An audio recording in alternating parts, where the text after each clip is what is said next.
dowladda turkiga ayaa ganafka ku dhufatay xeerarka uu aqalka wakiilada maraykanku ku soo saaray in lagu cunaqabateeyo turkiga duulaankii uu ku qaaday waqooyiga suuriya iyo in loo aqoonsado dilalkii armeniyiinta ee waagii othomanka uu ka talin jiray deegaanadaasi.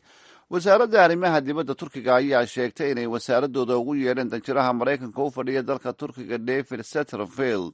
wasaaradda ayaa ku tilmaantay xeerarkan inaanay isqabanaynin qayimka u yaala dalalka xubinta ka ah neto. madaxweyne donald trump ayaa sheegay inuu maraykanku toddobaadkii aynu soo dhaafnay ka shaqeeyey xabad joojin ka waarta dalka suuriya, waxaanu turkiga ka qaaday cunaqabateen uu hore ugu soo rogay. laakiin mas-uuliyiin maraykan ayaa walaac ka muujiyey saamaynta joogtada ah ee deegaanka ay ku yeelanayso ciidamada maraykanka ah ee uu sida kadiska uga soo saaray donald trump, tan oo waddada u xaadhay duulaankii uu turkigu ku qaaday waqooyiga suuriya.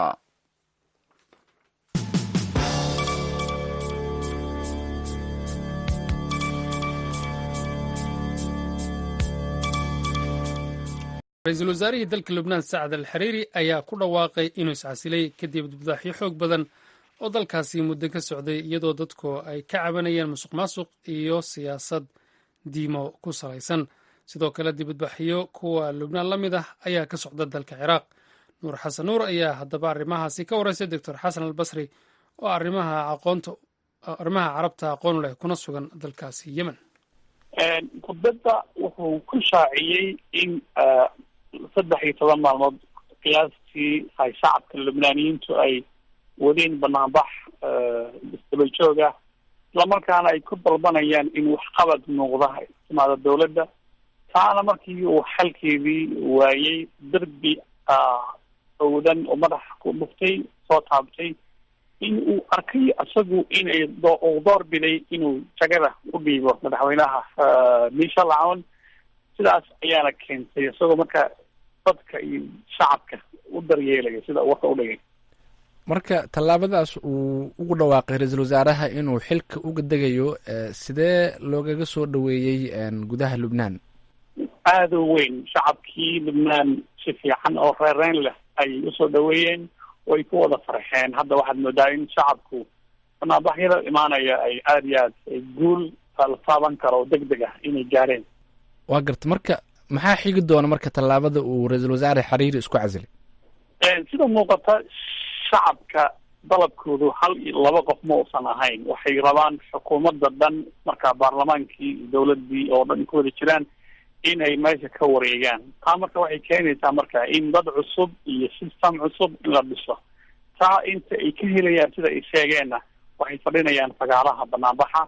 marka arrinkaasna wuxuu u muuqanaya mid madaxweynaha iyo baarlamaanka taabanaya oo inta muuqato oo waxa ay dalbanayaan waxaa kamid ahba in la dhiso dowlad ka madax banaan waxyaabaha la dhaho axsaabta iyo dawaa'ifta ka jira dalka lubnaan, oo dad taya leh, xukuumad la yidhahdo technoqraadi oo taya leh ayay u baahan yihiin oo wejiye cusub ah oo aan ahayn kuwii hore ahayn.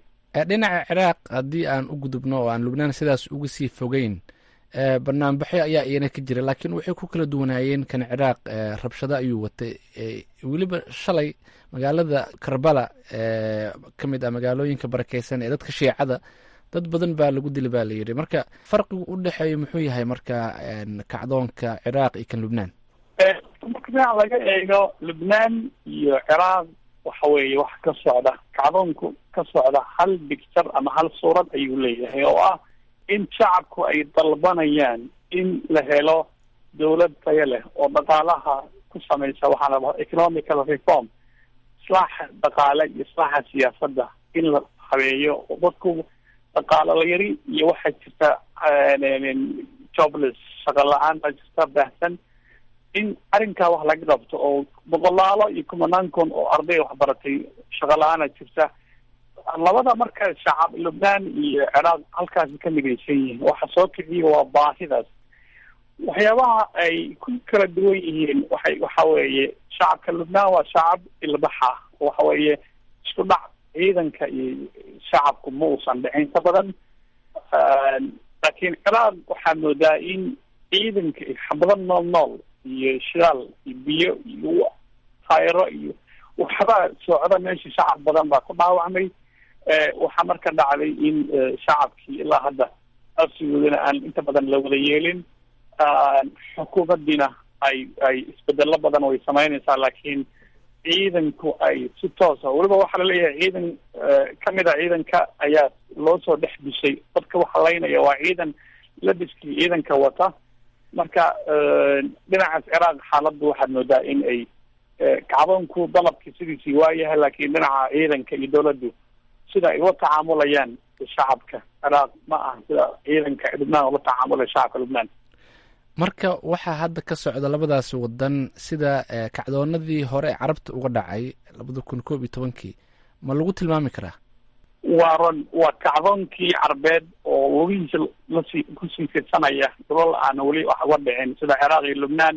waayo kacdoonkii hore carbeed wejigiisa yemen iyo syria iyo masar wejiyo kale ayuu yeeshay. tan laakiin kacdoonkii asagoo ah ayuu laakiin kacdoon wacyi leh oo ilaa xad dadku ay bisil yihiin ayaad moodaa. kaa hore waxaad moodaa inuu ahaa bilow, kan laakiin la fahamsan yahay siyaasadda iyo habka wax loo maareynayo, dadkuna ay dalabaadkooda soo gudbinayaan iyadoo cabsi aysan ka qabin ciidan iyo cabjuuleen ka imaanaya dhinaca dawladda.